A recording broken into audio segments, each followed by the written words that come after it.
예, 전해드린 대로 화천대유 대주주 김만배 씨는 남욱 변호사를 상대로 말 맞추기 시도한 데 있어 휴대전화 기록을 없애려고 한 정황이 검찰에 포착됐다고 합니다. 네, 관련 내용 정혁진 변호사, 전수미 변호사와 함께 자세히 나눠보도록 하겠습니다. 안녕하세요. 안녕하세요.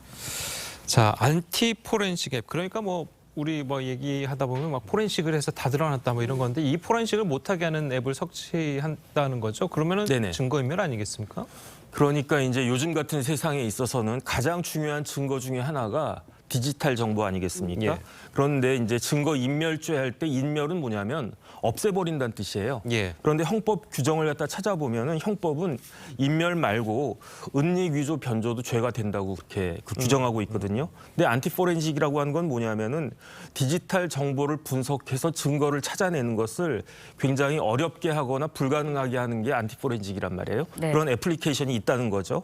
그러니까 이런 것들은 결국 드러나 있는 증거를 숨기는 거에 해당하니까 제가 봤을 때 증거 은닉에는 충분히 해당될 수 있는 것이다라고 생각이 됩니다. 예. 네, 김만배 씨가 이제 휴대전화 관련 증거들을 없애기 위해서 안티포렌식 앱을 설치한 게 맞다면 말씀하신 것처럼 증거 은닉에 해당할 수도 있다라고 말씀해 주셨거든요. 맞습니까? 어떻습니까? 그러니까 말씀하신 대로 증거인멸죄 형법 제155조 1항 2항에 그게 명시가 돼 있는데 그 조항에 따르면 말씀하신 대로 타인의 형사 사건이라던가 그런 이제 징계 사건에 대해서 어떤 증거 아니면 증인을 예.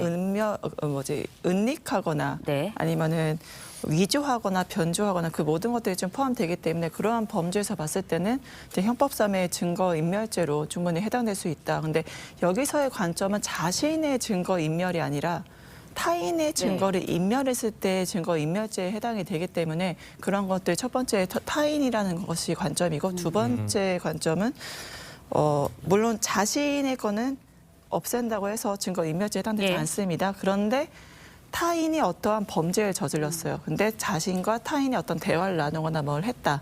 그거를 없애면 그럼 타인의 범죄에 대한 증거가 없어지는 거잖아요. 예. 자신의 거는 그렇지 않으면 이것 또한 바로 형법상 증거인멸죄에 같이 해당이 될 수 있다고 볼 수 있습니다. 그럼 김만배 씨가 남욱 변호사의 휴대폰에 그걸 설치했으니까 그건 타인의 범죄를 은닉하는 거로 이제 봐야 되겠군요. 그렇게 충분히 해석할 여지도 있죠. 네. 예. 자, 그렇다면 사실 아까 이제 남 변호사도 이제 자신의 휴대전화에 그 앱을 미국에서 설치한 정황이 있다고 그랬어요. 네네. 근데 그거는 전 변호사님 말씀에 의하면은 자신의 증거를 인멸한 거기 때문에 그거는 또 죄가 안 되겠네요. 그렇죠. 왜냐하면 그 증거를 인멸하는 게 나쁜 짓이긴 하지만 법에서는 어떻게 보냐면요. 그거는 인지상정이라고 본 거예요. 예. 내가 나쁜 짓 저지르면 사람이 그것을 숨기려고 하는 것은 인간의 당연한 본성이기 때문에 그러한 본성까지 처벌하는 것은 무리가 있다. 네. 이렇게 이제 입법자들이 판단을 갖다 한 거죠. 그렇기 때문에 남욱 변호사가 스스로 그런 안티포렌식 앱을 설치했다고 해가지고 그것을 법적으로 처벌받거나 그러지는 않게 될 겁니다. 예. 네, 수사에 있어서 휴대전화의 기록 상당히 중요한 역할을 하고 있습니다. 이렇게 안티포렌식 앱을 사용했다면 어떤 방법으로 다시 한번 이제 복구를 하고 사라진 기록들 찾아내는 수 있을까요?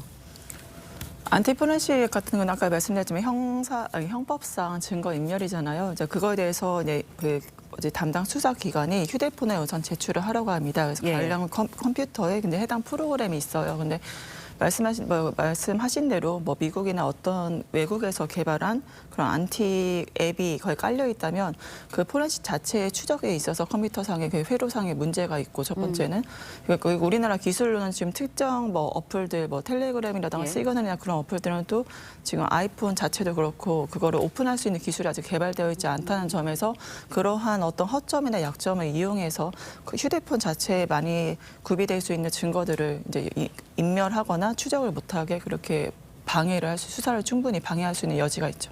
예, 알겠습니다. 자, 그리고 이제 정진상 전 실장 얘기를 좀 해보자면, 네네. 자, 이 공소장 보면은 이제 뇌물수수 정황이 이제 구체적으로 이제 적시가 됐다고 그래요. 자, 네네. 그렇게 보면 이제 검찰이 상당히 자신이 있는 것으로 이제 보이는데, 그런데 이제 정진상 실장 얘기로는 이게 다 진술로만 이루어진 거기 때문에 자신은 죄가 없고 이게 무죄가 날 가능성이 높다. 자, 이렇게 주장을 하고 있습니다. 변호사님 보시기엔 어떻습니까? 일단 혐의가 네 가지죠. 부패방지법 위반으로 해가지고 그 비밀을 누설했다는 이야기고 네. 그다음 뇌물죄 제일 큰 거는 사후수뢰죄라고 그래가지고 예. 뇌물을 직접 돈을 안 받아도 약속만 해도 이거는 그 처벌이 되거든요. 거기에다 이제 증거인멸 교사. 그런데 중요한 건 뭐냐면요.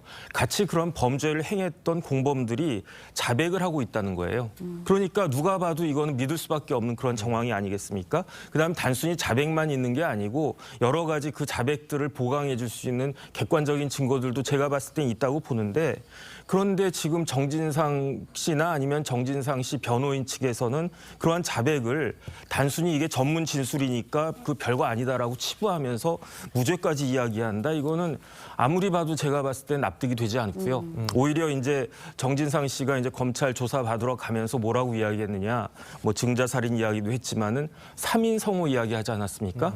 저는 이게 역 3인 성호라고 생각을 해요. 지금 문 밖에 호랑이가 있어요. 호랑이가 큰 호랑이가 있는데 집안에 있는 3명이 호랑이 없다, 호랑이 없다, 호랑이 없다 그런 거예요. 그래서 그 말을 듣고 그냥 집 밖에 나가면 어떻게 되겠습니까? 호랑이한테 잡혀 먹히겠죠.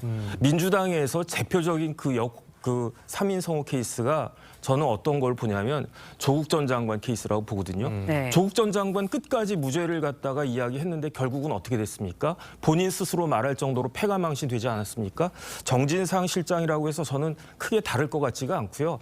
만약에 이런 식으로 그 법적인 것을 어드바이스하는 것은 그건 변호인들이 문제가 있다라고 생각을 합니다. 왜냐하면 변호인들은요. 최악의 상황까지도 대비해야 된다라고 클라이언트들한테 의뢰인들한테 어드바이스를 해야 되는데 그런 이야기 전혀 안 하고 괜찮다, 무죄 받을 수 있다 이렇게 이야기하면 어떻게 제대로 대처를 할 수가 있겠습니까? 저는 그렇게 생각합니다. 지금 말씀하시는 거는 변호사님의 이제 생각이신 거죠. 네네. 이제 뭐 그렇게 변호사들이 어드바이스 하고 있을 것이다라고 예측을 하신 거죠. 아니 제가 듣기로는 정진상 전 실장한테 변호사가 최소한 3명 이상 그렇게 이제 선임이 됐다라고 들었거든요. 예. 근데 저 같으면 저렇게 말씀드리지 않을 텐데 어떻게 무죄 이야기가 지금과 같은 엄중한 상황에서 나오는지 도저히 납득이 되지가 않습니다. 알겠습니다. 네, 검찰은 이제 정진상 전 실장을 기소를 했습니다. 공소장에 나온 것을 보면 정진상 전 실장과 이재명 대표 정치적 동지로 적시가 돼 있지만 공모 관계는 적시가 돼 있지 않는다라고 나와 있거든요.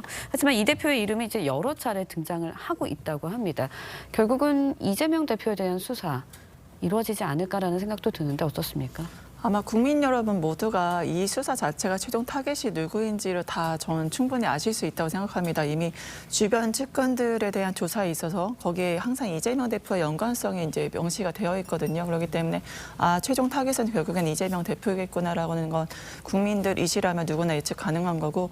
근데 여기서 문제점은 이제 금품 수수 관련 사안은 이제 여러 번 말씀드리지만 그 구체적인 증거가 없을 때 관련인들의 핵심 증인들의 바로 신빙성 있는 그런 발언이 굉장히 그 증언이 중요한데 여기서 검찰이 얼마나 구체적인 증거를 확보를 하고 이 증언을 그 바탕으로서 이제 기소를 하느냐. 결국은 이 사안이 핵심이 좀 되지 않을까 싶습니다. 예, 알겠습니다. 자, 오늘 두 분 변호사님 말씀은 여기까지 듣겠습니다. 잘 들었습니다. 고맙습니다.